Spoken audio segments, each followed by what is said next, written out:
Good morning, everyone. Good morning.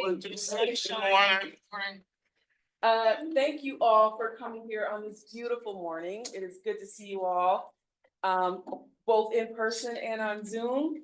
My name is Karen King. I'm the Director of Community Affairs for the Office of New Haven Affairs here at the university. Among the many awesome things our team does in our office, one of the things that we do is we host a community breakfast on the first Thursday of the month during the academic year. We do float around campus, so if you are not on our mailing list, please enter your details on one of these pieces of paper.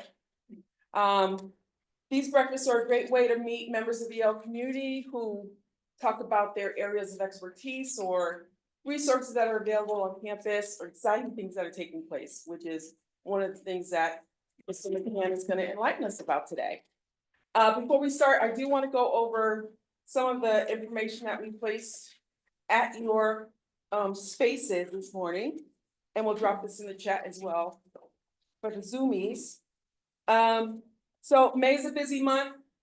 Actually, every month is busy on campus, but we just want to pull out a few events that we wanted to highlight. So first is May Day 2025. So it's the anniversary of May Day that took place on campus. There are 4 days of rallies, press conferences, workshops that are taking place downtown and on Yale's campus. The first event takes place today at noon. There's a rally on the green. So, you can leave here, and by the time you get down to downtown, it'll be 12 o'clock because it's a little walk, but hang out for the rally on the green, meet some great people who are all united for a common cause. Next, has anyone here seen the movie Parasite? Well, there's a great movie, Parasite, which is, it's not my genre, but I've heard great things. I don't really do scary movies that well. But the director of Parasite is coming to campus on Cinco de Mayo, May 5th. He's going to be in conversation with a professor here on campus. They are going to screen one of his movies, but it's a great opportunity for you to come to campus, hear from this creative director. That's going to take place May 5th, 2025 on campus. And that begins at 5 p.m. with a film screening at 7 p.m. Next, Cirque Cacasse is coming to town, May 9th through 11th. This is hosted by the Yale Tourism Center, the Westville Village Renaissance Alliance, and the International Festival of Arts and Ideas. So, wonderful, active circus. They're gonna do some things on May 9th for art walk up in Westville. Then they're going to come down to the green on the 10th. And then there's an Everybody Dances event at Tourism Center on the 11th. So we hope to see you all down there moving with the group. I know there are a lot of bicyclists here. The Yale Office of Sustainability is hosting its annual Bike to Work Day. Bicycle, not motorcycle, I did ask. But it's bicycle, wear a helmet. There's a complimentary breakfast on Friday the 16th at 7 p.m. They're gonna be stationed at the Farmington Canal Trail behind the Yale Health Center at 55 Lock. So wear your helmet, come down, bike to work, and come together with a ton of bike enthusiasts. Lastly, I mentioned the film by director Bong Joon-ho. There are a ton of films that take place on campus that are free and open to the public. And the university has created a film hub for a page for you to go to, see what great films are taking place, choose a showing, show up. These are free and open to the public. So filmhub.yale.edu is a new resource for members of the New Haven and Yale communities to visit to see if you want to just take in a showing. for you and the entire family. So thank you. So I do have to note that this is sadly our final breakfast for the academic year. I know. We only host these breakfasts from September to May every year. So please, as I mentioned, get your name on the mailing list, because you never know where we're gonna pop up in September. But it's a great way for you to make sure that you're in the know when we have our events.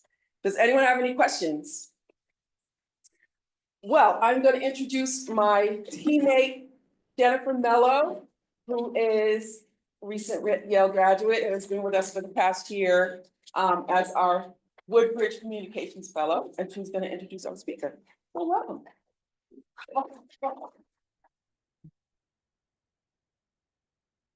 Thank you, Karen. Good morning, everyone. Okay, so today we're learning about the Living Village here at the Yale Divinity School, and we're going to hear from Bruce McCann. As the YDS Living Building Project Manager, Bruce is responsible for ensuring that the school's multi-million-dollar capital building project adheres to the authorized scope, schedule, and budget. His role provides day-to-day management and leadership with stakeholders that represents the school's interests at meetings with the architect, construction manager, Yale facilities, during the design, procurement, construction, and closeout phases. Other responsibilities include coordination of YDS responsibilities during the LBC certification process, website development, donor meetings and presentations, and providing insight into future community programming opportunities within the village. Previously, Bruce was director of capital planning for the Yale School of Medicine and Yale West Campus, responsible for the planning, design, and implementation of biomedical research, clinical and educational facilities on both of the campuses. Bruce came to Yale in 2001. That was the year I was born. Oh, I'm sorry. And after 10 years. I was born in the 20s. Thanks a lot, Jen. After 10 years of private practice in Canada, he is a member of the American Institute of Architects, Living Future Institute, Ontario Association of Architects, and is a LEED accredited professional. He holds a Bachelor of Environmental Studies and a Bachelor of Architecture degree from the University of Waterloo in Ontario, Canada. Please join me in the pleasure of presenting today, Bruce McCann.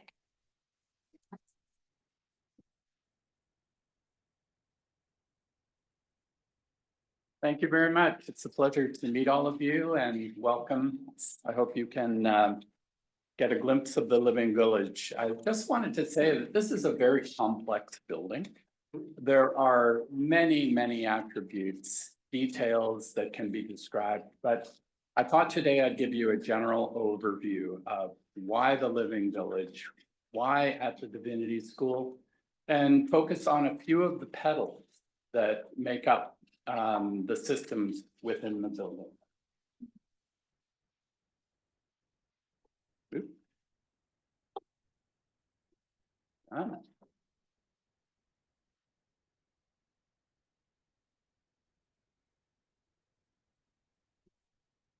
Why is it not working?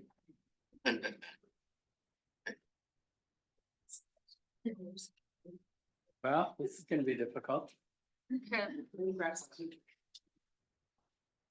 Is he there? He's outside. Hold on. You can tell a few jokes, Bruce. Oops, let me see something here.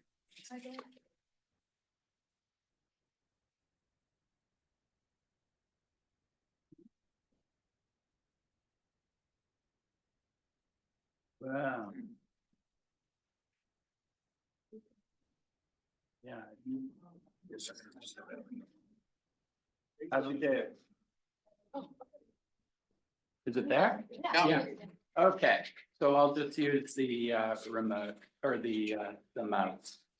So the project goal for the Living Village, it's the training ground for builders of communities, and that coordinates well with the mission of the Divinity School. Provide affordable accommodations, and currently we have Bellamy, Fisher, and Curtis, which are 1950s built residences, which in fact are in in a state of need repair.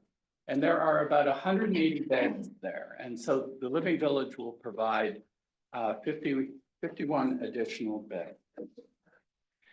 The purpose of the Living Village is to set a standard of perhaps a new way to live, a sustainable way to live, and be responsible for all of the attributes of the building. And that's part of the programming of the building, which is still to be done.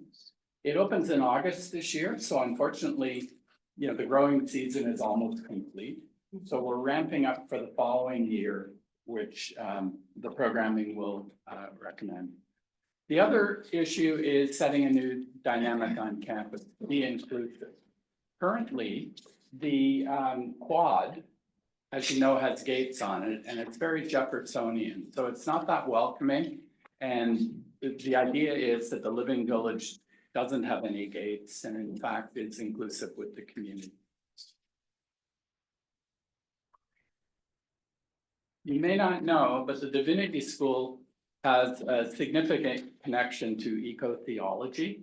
We have a new professor who started, Ryan Dar, who is responsible for the eco-theology portion of the faculty. The Living Village embodies the ethos of the Living Building Challenge, as you'll see. And justice and equity, of course, are innate to the school of the Divinity School of the Living Building Challenge. So what we're trying to do is to teach students who come here, graduate students, donors, to live wisely and well and have a sustainable character. So what is a living building?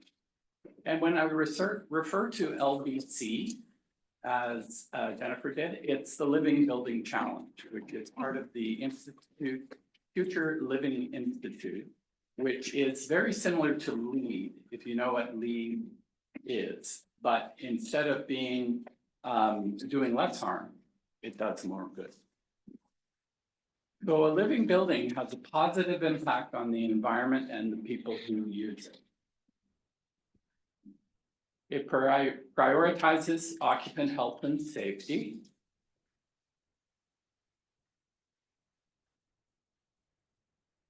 It's self-sufficient as it generates its own energy, and it's responsible for managing all of the water on site, including storm water, and it minimizes waste diversion. It develops an ecological and social footprint, resource management, energy production, and community integration. And it's regenerative, and that's a word that a lot of people use, as it enhances the existing environment. And I'll explain a little bit more about that later. And then the building itself is made of 90% of sustainable materials, and I can get into that a little bit later, but the materials of the building are all non-toxic and do not contain chemicals that are on a resin. So the Living Building Challenge. Now, I have a small video by Mei-Ling Laka. Hopefully it will run. If not, come on, Mei-Ling. What's that? Okay, well, I'll take her place.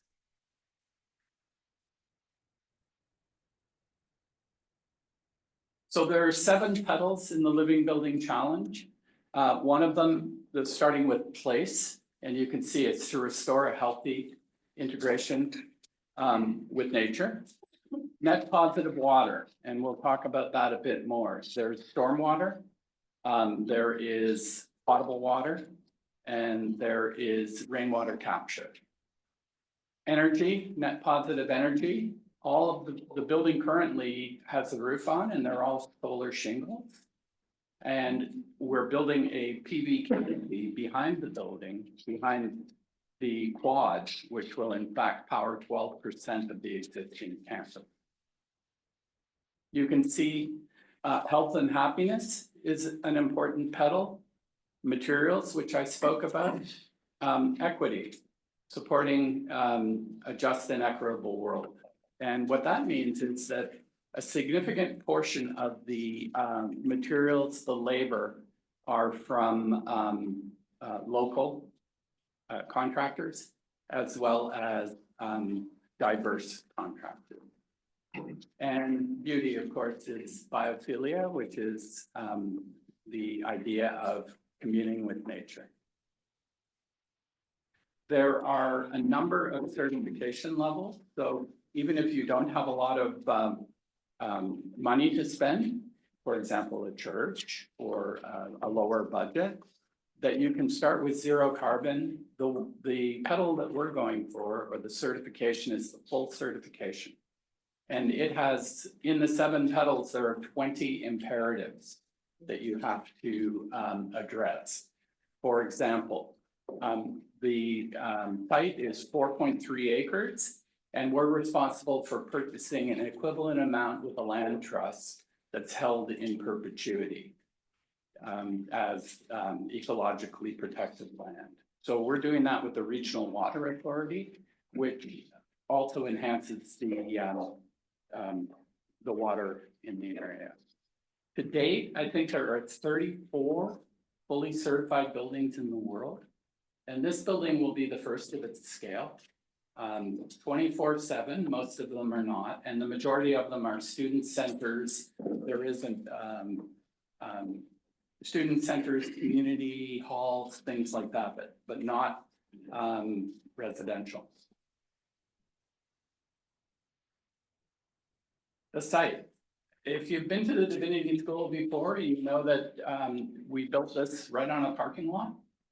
This was all of the staff parking, and previously the driveway cut off the parking lot from the quad itself, or the main entrance to the Divinity School. This is the orientation of the living building. This is the main entrance to the Divinity School, right here. This is the living building. It's U-shaped, creating a courtyard, like other Yale buildings. And as I run through these attributes, keep in mind, this is the idea about how a site can be utilized and regenerative, as opposed to doing less harm. So the first, when you arrive off Prospect Street, which is on the left-hand side, we have a Divinity orchard, which is a number of different apple trees that will bear fruit yearly. An entrance court, which is called the West Portal. No gates, no security right now. And the road has been curved around the north side of the building here. The next is the community courtyard. And so this is where the majority of the functions will take place on a larger scale. The material finishes in this area, for example, all of these areas are what's called the graze. And the graze itself is edible fruit. So blackberries, blueberries, strawberries. So the idea being that you can actually go to the courtyard and sit and have nibble away on fruit. But the issue is, who takes care of the fruit? Is it going to be Yale facilities, or is it going to be students? So that's one of the questions. Next is the community kitchen, and this is available to all people, all students at Yale. It's a large kitchen with seating, and it opens both onto the courtyard and onto the terrace. Now the terrace overlooks Eaves Rock, and I'll show you a rendering or a view of that. It's a beautiful attribute. We have kitchen gardens, and the Divinity Farm, which is across this road, is managed by students. The idea being that residents of the building could have small gardens to grow herbs. You know, we'd have to limit the growth of sunflowers and giant pumpkins and things like that, but you know, the idea being that if you live in this building, you can actually have a plot of land to work on.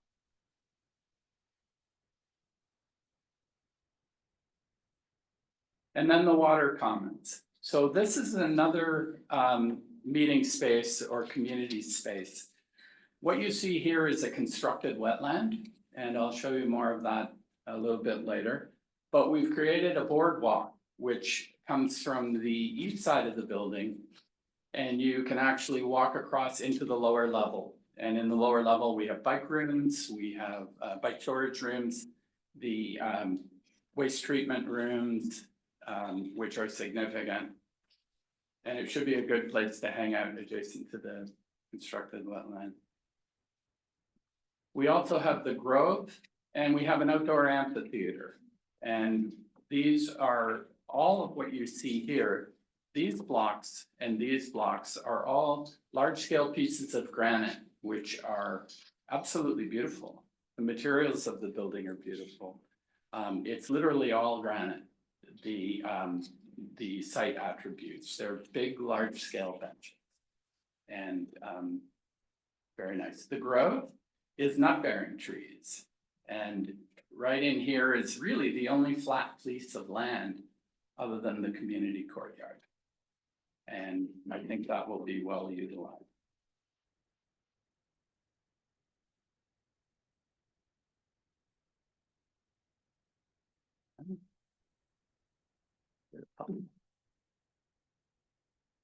Okay, so this is the program. There are 49 units, 51 beds, 33 studio units, which have a kitchen, 9 micro units, which are the monastic cells, as the dean refers to them. And they have a closet and a bathroom. Every unit has a bathroom. There are 5 one-bedroom units, and there are 2 two-bedroom units. And each one of the variety has an ADA compliant unit. I should say too that the site is completely ADA compliant, which, you know, we're still working on some things in the quad that need to be compliant, but that's, you know, we're working on that now. It has community kitchens. The micro, for example, has there are 9 micros, and each one has their own community kitchen, 4 people in one, and 5 people in the other, and they're beautiful on the first and second floor. They'll be very nice rooms. So what I wanted to do was focus on the energy pedal and the water pedal. So as I mentioned, the building itself is all solar shingles, and they're not from Tesla. They're from Luma. And that was a conscious decision made. Where are they from? You mean where they manufactured? In the USA. I'm not sure of the location specifically, but it's within 500 miles of the project. That's another, thank you. That's another attribute of the Living Building Challenge, is that you have to have a certain percentage of your materials local, as well as your labor. So this is the largest Luma project to date. And what we're doing is we're working with Brightcore to develop a PV canopy. And that PV canopy, we had to work on scaling it back because it wasn't being quite respectful to the rear of the Divinity School, or the east side of the Divinity School. It was behemoth, the way it was originally drawn. So that was one of the items we worked on. The roof itself is skewed. And the idea of skewing it deliberately is to increase the solar production. These gables actually match the gables of the YDS gables. So you can see from the front entrance, and I'll show you a picture of that. But this gives you an idea. So this is the return.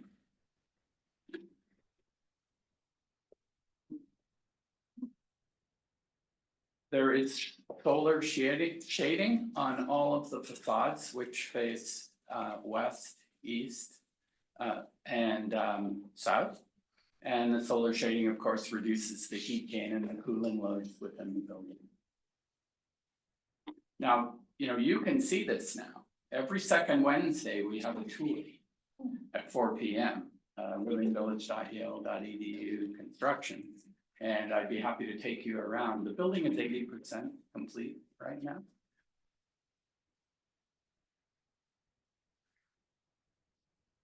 And this gives you an idea of the PV canopy. It's about 14 feet high. And, we actually have split the canopy into two. So when you're coming up from St. Vernon Street to the top of the stairs, you can actually see the back of SDQ, which was important to the Sterling Divinity quad. Okay, the water pedal, and this is one of the most interesting pedals. There are three types of water, rainwater reuse. And so we have two 10,000 gallon cisterns here, which collect the water. And then the water, believe it or not, you have to treat it before it's put back into the environment. And so we have a water treatment room down here. And the idea being that the water is treated and returned to spray irrigation. This is an example of the construction and installation of the cisterns. If anyone in the room is familiar with construction or involved in construction, always use flexible connectors. When you put these in, you actually have to fill the land as you fill the cistern itself. You have to do it at the same rate, otherwise the cistern will flip.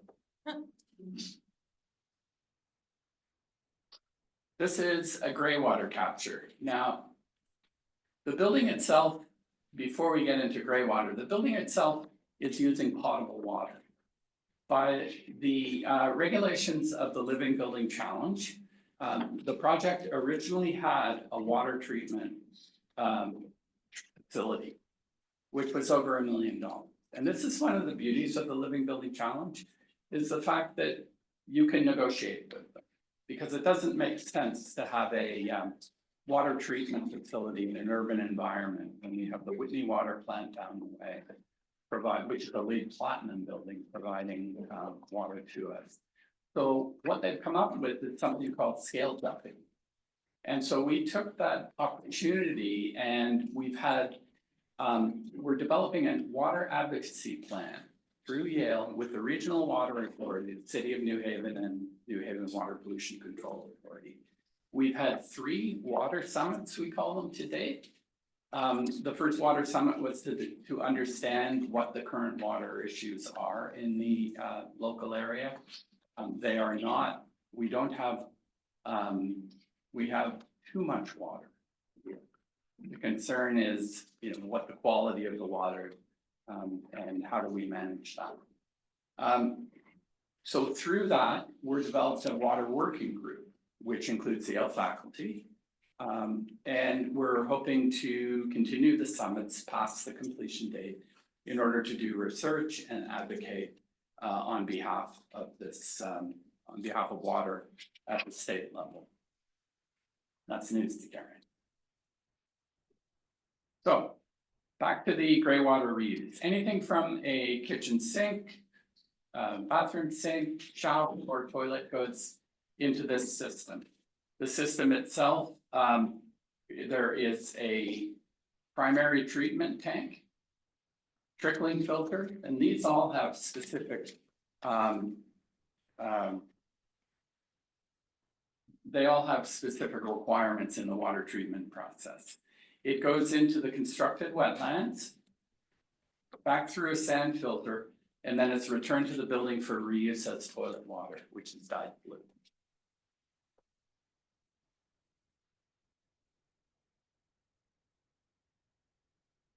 This gives you an idea of what the sequence of operations would be. And on the left of the screen, you can see this is how we're managing our stormwater. These large pieces of granite are called check dams, which slow the movement of water across the site and allow it to percolate down into the soil. Yes, I'm wondering with the intricacies and complicatedness, if I can use that word, do you have any kind of backup systems? If something goes wrong, even though these are technically advanced and everything, is there some kind of backup process in case something happens?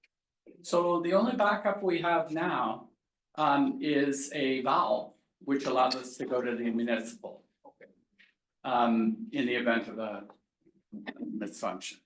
So, I mean, you bring up a good point though, that's one of the issues with this building, it's highly technical, operations intensive, maintenance intensive, and who's going to do that? Absolutely. So is it facilities operations? Hopefully, you know, through training, and understanding, how the building operates, that's, I think, is the goal. For the first year in the guaranteed maximum price, the contract, we have a year of, subcontractor support for this. I should mention too, that when you finish a living building, that's not the end. They have a certification year where the property has to be fully occupied. And for 1 year, we have to collect all the metrics associated with the building to ensure that it's operating. And then you get your certification. 3 years later, you have to do the certification again. So, you know, there are checkpoints along the way to make sure that we don't build this.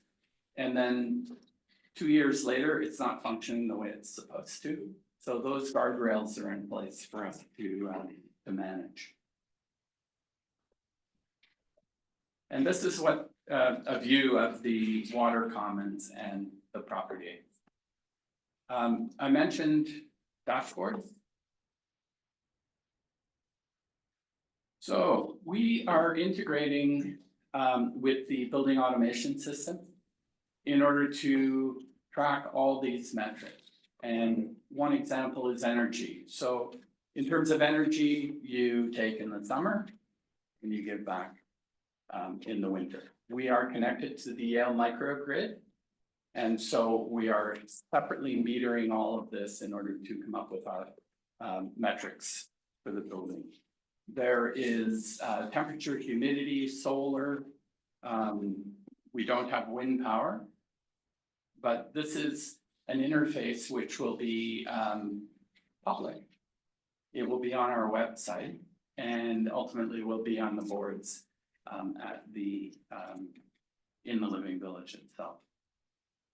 So the materials pedal. As I mentioned earlier, red list free, 90% of the materials are non-toxic and not on the red list.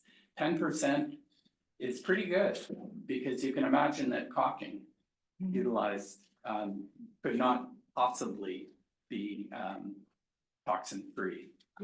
There's a little note down here, it's called Declare. And so what Declare is, it's an opportunity for the manufacturer who does not, a lot of the materials manufacturers don't publish what's in the product. And so a Declare label ensures that everything that we use in the building, we know exactly what's in it. What are the toxins? What's the makeup of it? And throughout this project, we had three manufacturers actually step up and do the Declare label. So it's a great thing. When I was much younger, I became a lead professional in the year 2000. And so 25 years later, LEED is a standard. And the hope is that the Living Building Challenge, even though the market may not support it right now in terms of cost, we have to continue on. What is Leader in environmental and ecological design, how about that? Yeah. Yes. So it seems, so I'm familiar with the different lead levels. I would imagine this almost seems like it's above and beyond a Yes. lead rating. It is actually, so you're describing pedals, which is a lot more intricate than what I've learned lead is about. Is this above platinum, would you say, or? Yes, it is. It's actually restorative or regenerative, so it's beyond platinum. And LEED is you check the box. We've done this, we've done this, we've done this. There's no compliance issues later on. And I think the platinum building, which is Croon Hall, and the Yale standard, which is gold right now. Will the living building challenge become a standard? Perhaps, but you know, we have a long way to go. I know certain projects are using mass timber construction. Yale projects that were originally not mass timber construction. There's also some of the imperatives I've been working on, for example, green cleaning. I had to source all of the green cleaning non-toxic chemicals that are from the FDA. And so that's great. I mean, ultimately, will that standard that I've set for the Living Village become a Yale standard? And I'm working with the Office of Sustainability to see how that can work. But you're right, platinum, this is further along. And, you know, if you wanted to talk about the costs of the building, so it's more expensive. It's about 30% more expensive than an average similar building type. And that's because of all the high-tech systems and the attention to detail.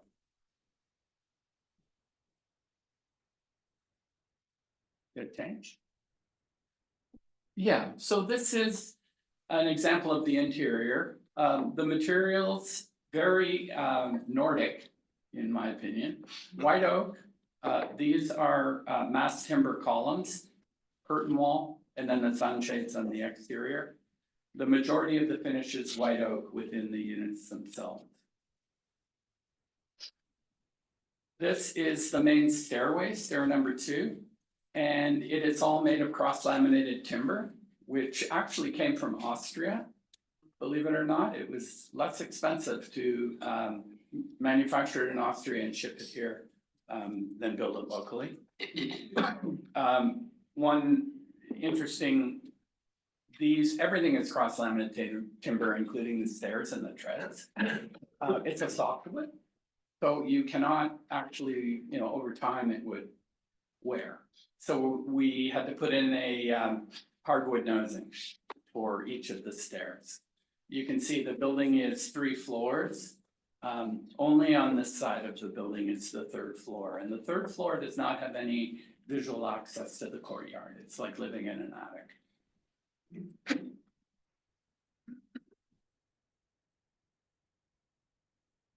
The rooms themselves.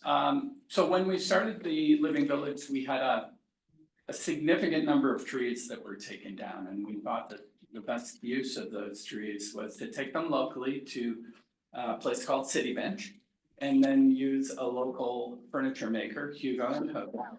And we're reusing all of the hardwood furniture, hardwood for furniture in what you see here is a micro room, and for the majority of the common room furniture.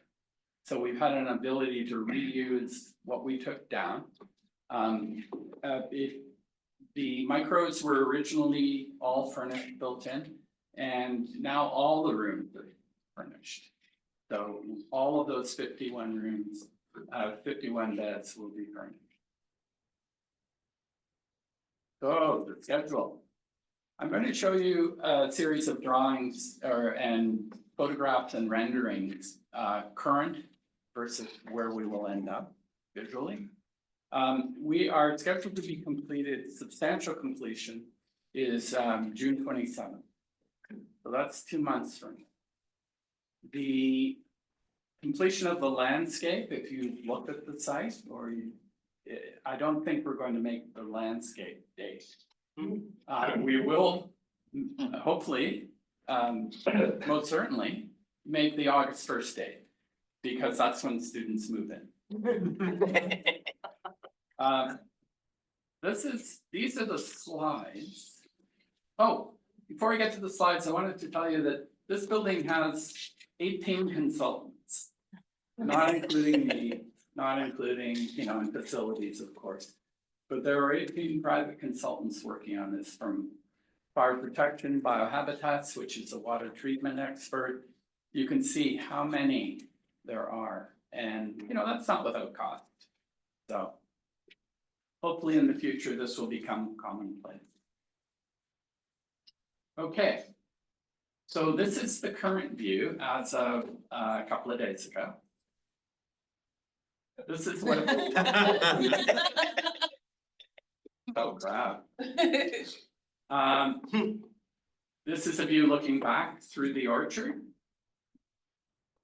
And there it is. Beautiful. Couple of years out. This is a view looking towards the community kitchen and the Divinity School.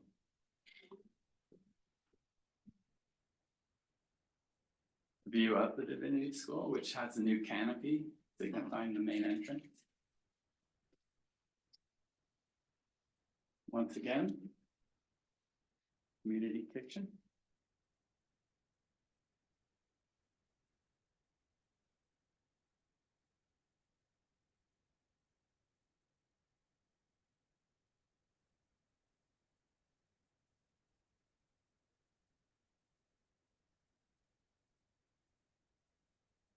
Yeah, the terrace has the trellis on it, so we don't bake in the New Haven sun.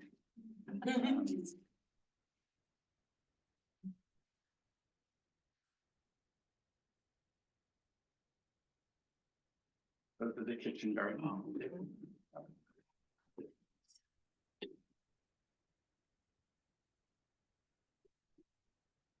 Water fountain.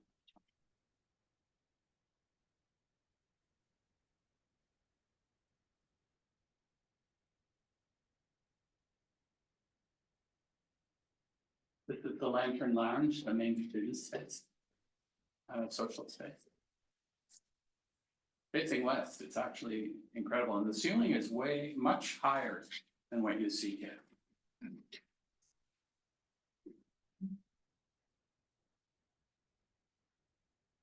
And there we are.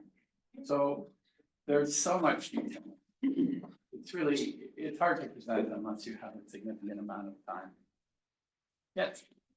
So what about the roads coming in and the parking? Is that also part of this whole process?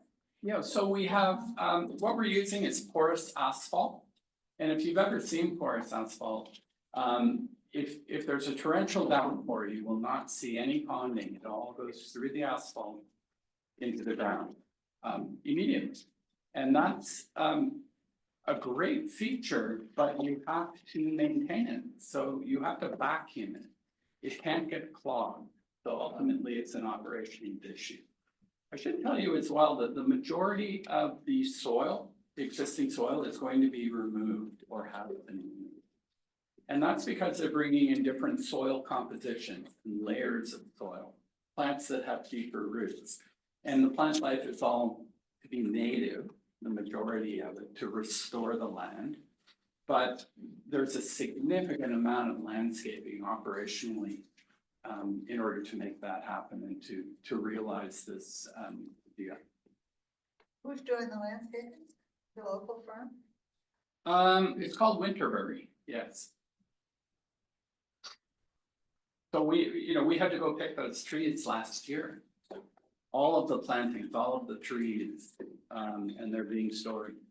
How expensive is permeable pavement relative to regular asphalt? So I don't know the answer to that question. If I was to hazard a guess, it would be because you have layers of gravel under and different soils underneath, so it's probably considerably more expensive. It's not just laying asphalt. Yes. I'd just like to get a general perspective in terms of this project. Number one, did you enjoy it? And number two, is this something that is going to be high on your list of projects that you will be very proud of? So that's a great question because I retired and then I came off the bench. So I saw this opportunity here, which was a fixed term to manage the building. And yes, it was the reason I went back to work. Because I saw this as an opportunity being, you know, an opportunity to do a building type I've never done before. And having worked at the med school, you know, I'm very systems oriented. And I have the time to talk about it. But the systems here are just fascinating, the way in which they operate. Yeah, this is the pinnacle until the next thing comes.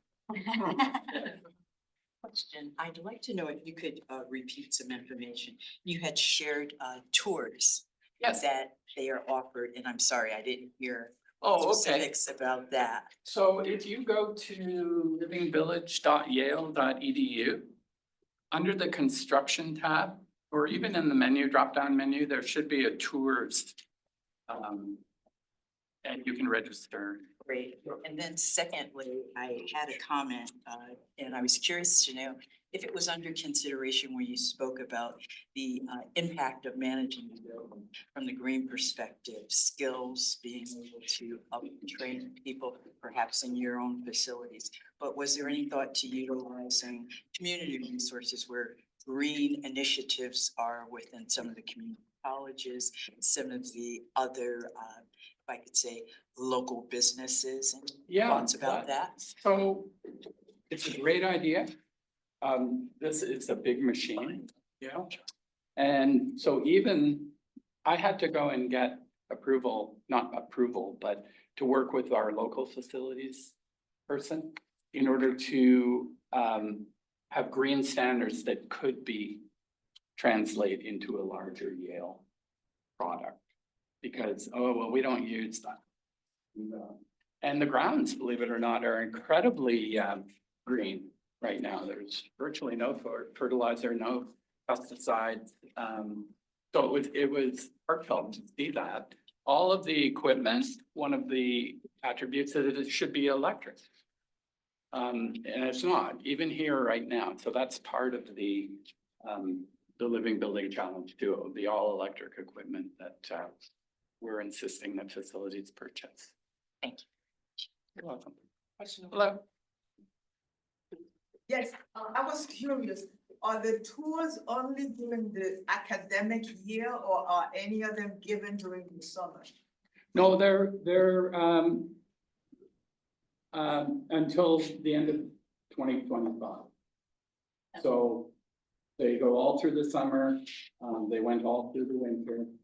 And now that the building's almost 80% complete, it's the land, looking in the building is great. The landscaping is still quite treacherous. Because we're doing exterior stairs and installation of materials, and there are still cranes around. So, yeah. Being a homeowner, I'm gonna get to the basics, and that is maintenance. You have all electric, you know, and that's good.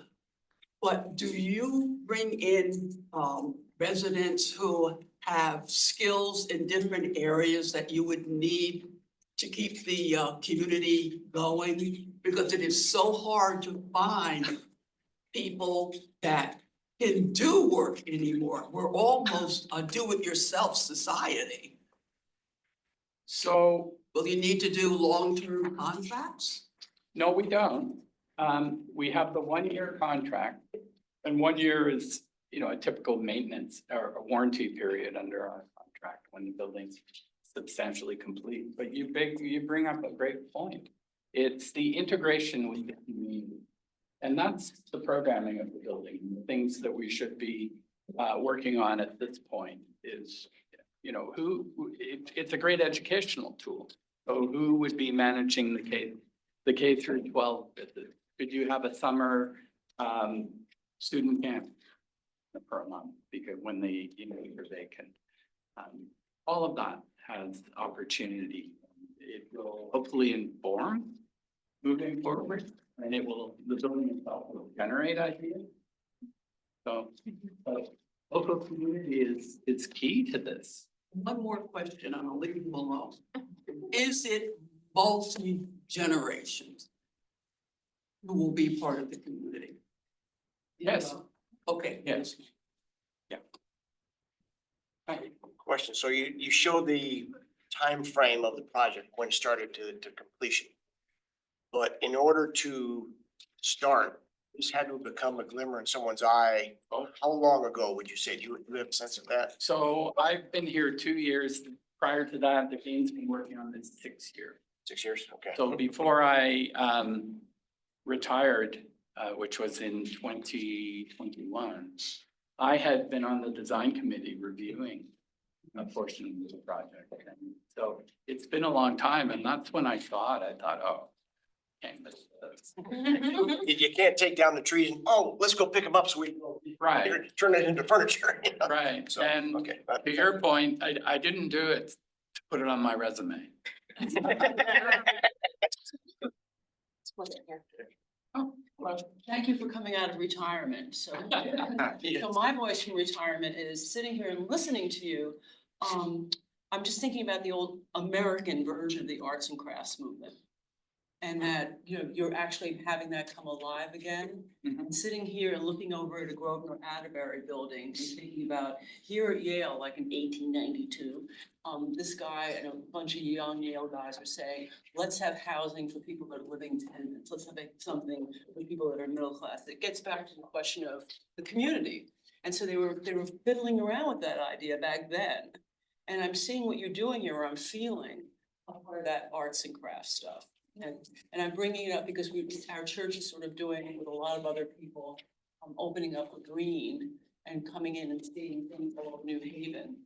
And we're looking at our Tiffany windows and bringing up that arts and crafts American piece of getting work for communities that's sustainable and beauty. That's not just. No, no, and the building looks simple, but the methods of construction, if you look at the detail, there's significant detail in this building that A, costs money, B is custom. The terracotta on this side is profile, the custom profile, and it's to match the, if you look at the existing Divinity School, there's a little swale at the base of the masonry. Yes. Yeah, thank you so much. This is great. My question is about like sort of the number of beds. I know there were 51 beds. Are the current Divinity apartments still planning on existing? Like I know there's more students who want beds than 51. What's that sort of? So the dream Yeah. is that there's a phase 2. And the phase 2 would ultimately take down Bellamy, Fisher and Curtis and build another living building. I think that will happen over time, but you know, you don't do a phase 2 until your phase 1 is successful. And how long does that take? So that's the issue. I should say as well, sorry, one more thing. This is donor funded. This is not funded by the administration. So the dean raised the money for this over time. The largest donor are George and Carol Bauer. And it's going to be called Bauer Hall. What's the total cost? Total cost 84 million. 44,000 square feet. 4.3 acres. So you know, you have to consider the amount of landscaping, which had a significant package cost. Well, Last question. So I have two questions. Last question. One is sweet, just one is sweet. On the outside of this building, it looks similar to the forestry building where they have like little ladders outside and the windows and all yeah. of that. And then the last question is, where did you get the name? So the name came with the project. It's got to be the dean. Yeah. And similarities to the forestry school. So the forestry school, actually, those louvers work. And these do not, they're fixed.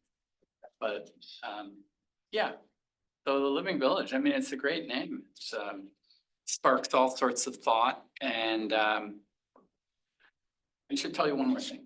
We had a competition over the return of school in September. School of Architecture did a competition for a water element donor funded opportunity. It's called Confluence. And so I've been had the honor of working with these students, 3 students, a sculptor, and the project team to visit Quincy, Mass, where they're actually sculpting the confluent, which is a water element in the courtyard. And, you know, it's that kind of personalization of the building, which is fantastic. It's a great place. It will be a great place to be.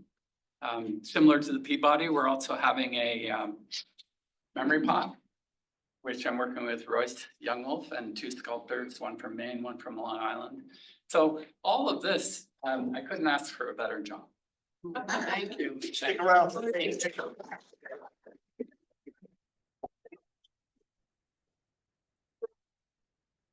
We'll stay around if you have some additional questions, so please come up. It's a really nice guys to tell. Thank you all for coming this month. Have a wonderful summer and hope to see you in September. Thank you. Thank you.